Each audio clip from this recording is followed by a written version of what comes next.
Hey, Assalamualaikum and welcome again sa ating YouTube channel. So, merong bagong update si Landbank ngayon. So, ayan. As you can see, so control your cards anytime, activate monitor transaction and adjust settings in seconds.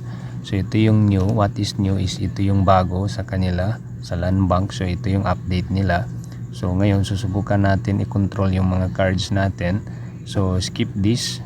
I-open lang natin yung application natin. And then maglalagin lang tayo, okay? So ayan.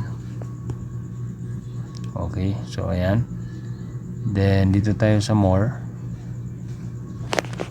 Then try natin dito yung manage account.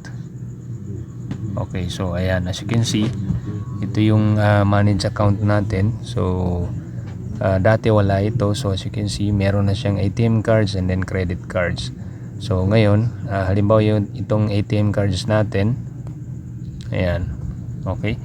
So as you can see, pwede natin siya i-lock dito, or pwede natin i-unlock yung domestic at saka international. So halimbawa, kung gusto natin yung international access is i-lock natin.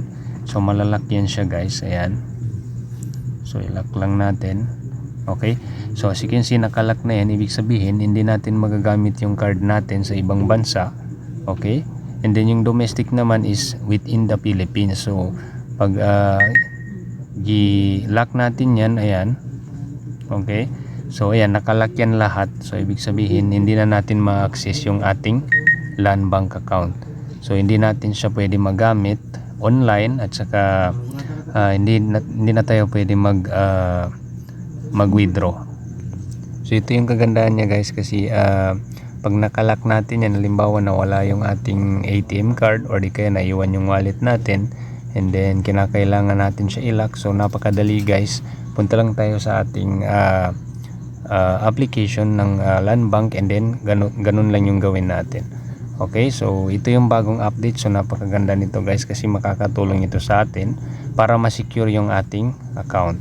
Okay, so ganun lang kasimple. So ngayon, since gusto ko lang ipakita yung sample, so i-unlock natin.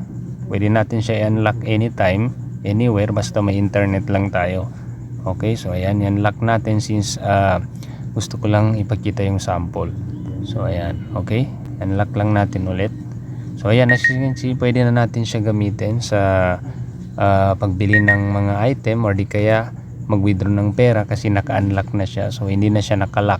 So pwede na tayo mag-transact gamit ang ating ATM card sa Landbank.